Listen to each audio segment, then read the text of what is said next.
Hello again, electronic students. So today we're going to work on doing our static measurements on the radio for the things we just did up here.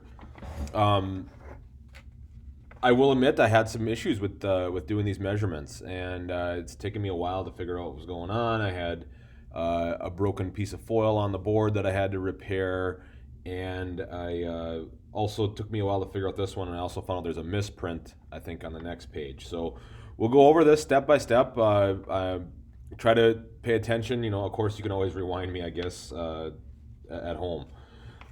So for this one, it says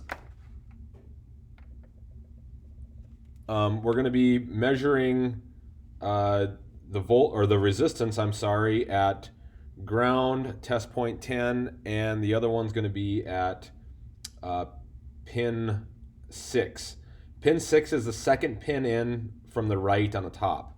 So if you were to look at the board here, and I'll try to get this be as plain as I can so you know what I'm going to measure. It's this one right here, the second pin in from the right. That's the pin you're going to measure with the multimeter. Okay. The way that they want you to do this is the rotary switch here, the potentiometer is turned off, and this switch is in the down position.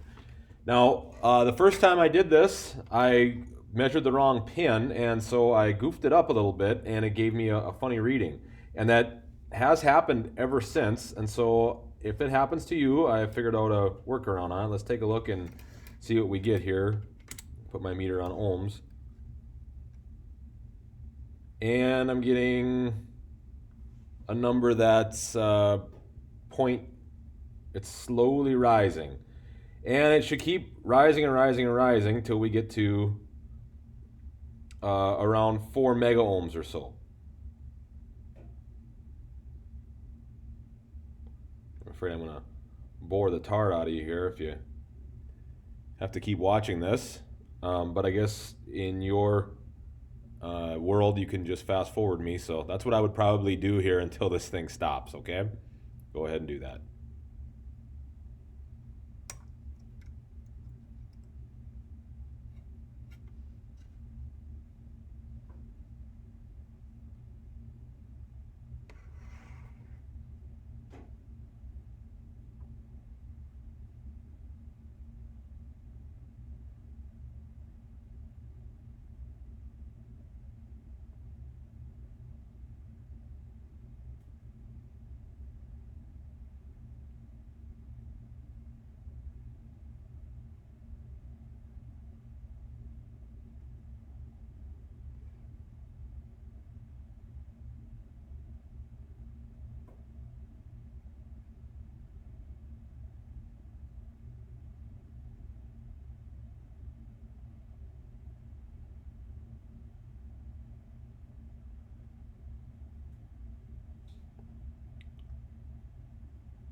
Okay, so I don't know if you've noticed or not, but it's definitely starting to slow down a little bit. I'm not going to take this to the very maximum number that it would be, but there's no way I'm going to make it up to. It says it has to be less than um, 100K, um, but it's definitely starting to slow down, or less than 10 mega ohms. A reading higher than 10 mega ohms would be bad. Mine petered out around 7 or 8 when it finally stopped. But as you can see, it's slowing down, and that's what we're looking for here. So if you get that, you did the right thing.